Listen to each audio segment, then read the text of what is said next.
welcome to Said Nicely. You already know who it is. You already know what it is. It's Big Nick Energy, a.k.a. Nick Nice, and the place to be.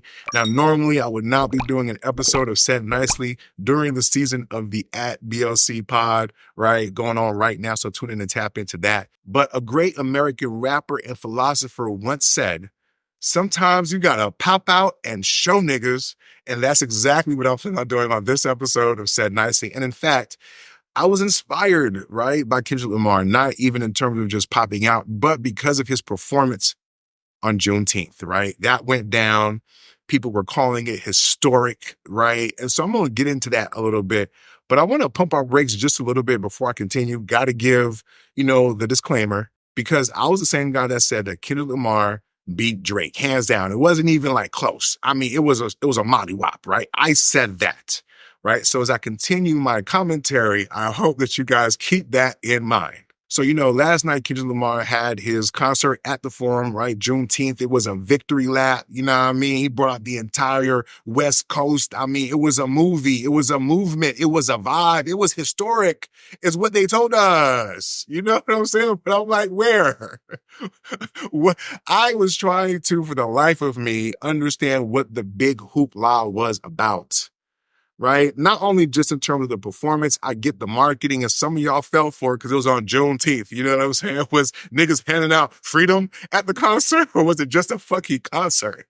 Right? I mean, has Kendrick Lamar had larger concerts or bigger concerts? I mean, I would think so, right? I mean, it's the Forum, but maybe he hasn't, right? Like, if he's doing something he's never done before, and a lot of it is off the back of the battle with Drake, then how much credit would you give Drake for that? But we're not going to go there, right? Because that's not what this one's about, okay?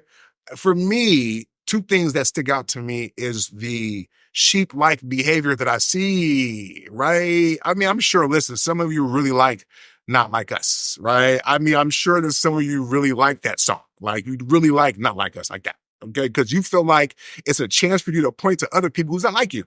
You know what I'm saying? I get it. But the song ain't even really all that. You know what I'm saying? Not Like Us is not like that. You dig what I'm saying? Say it with me. Not Like Us is not like that. Right? Now, it's funny, play on words, because like that, the song with Metro Booming that really kicked off this beef, right? With everything happening since then, right? That song is fire.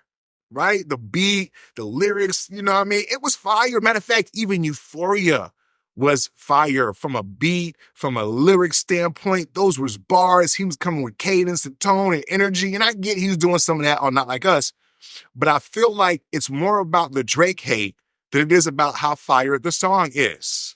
Oh, like it was a lot of people, and a lot of them not black, that was really celebrating, right, the song in the moment. But I wonder if it was really about Kendrick, though. Right? Or was it really like the celebration? I was watching on live stream, and there were people commenting who clearly was on that Drake hate train.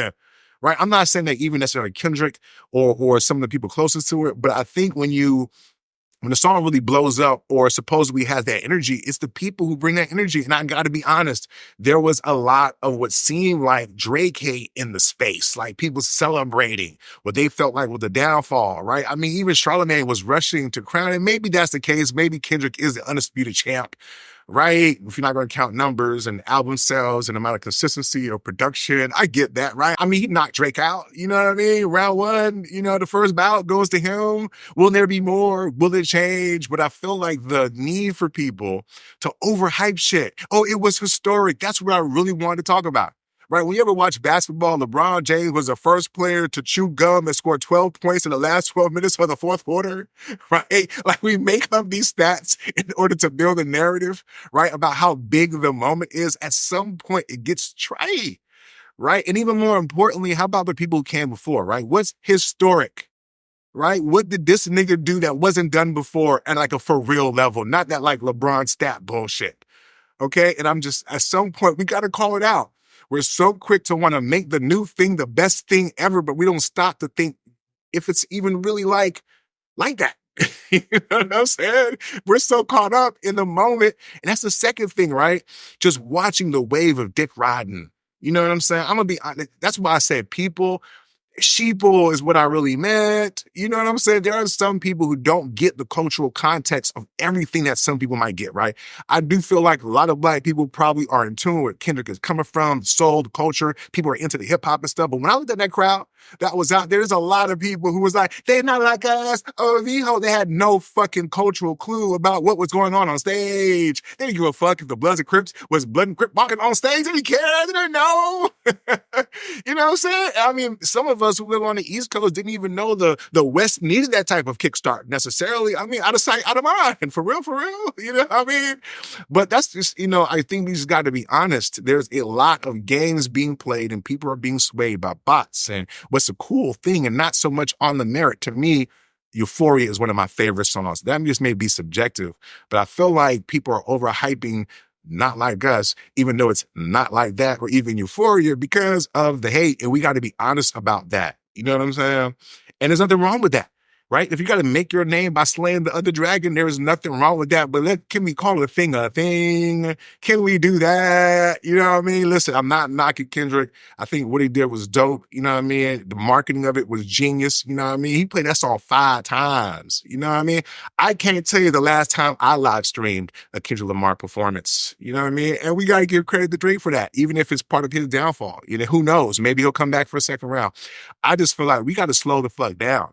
We so quick to crown people, so quick to just dick ride and jump on the bandwagon, so quick to come up with these fantastical stats to make it seem like what's better today was so much better than what was yesterday. And that's just not fucking true. We do the past a disservice when we try to make it seem like that recency bias that we all seem to be carrying right now is all that we seem to care and or think about. Anyways, you already know what it is. You know what I'm saying? When you look good, you feel good. And sometimes you got to get into your hip hop bag with the hip hop hack to say it nicely. We'll see you next time.